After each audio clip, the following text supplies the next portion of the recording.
করেছিল, কিন্তু বাস্তবিক তিনি সবকিছু থেকে ঊর্ধ্বে। কিছুতেই তার মন আসক্ত ছিল না। তার মন কিন্তু আসক্ত ছিল না।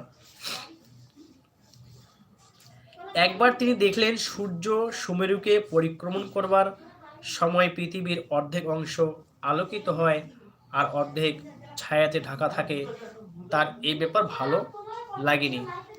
তখন তিনি এই সংকল্প করলেন যে আমিও রাতকে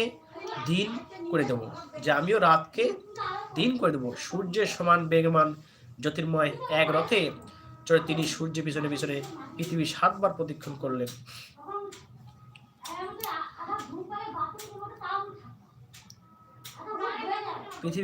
সূর্যের পিছনে পিছন পৃথিবীকে 7 বার প্রদক্ষিণ করলেন।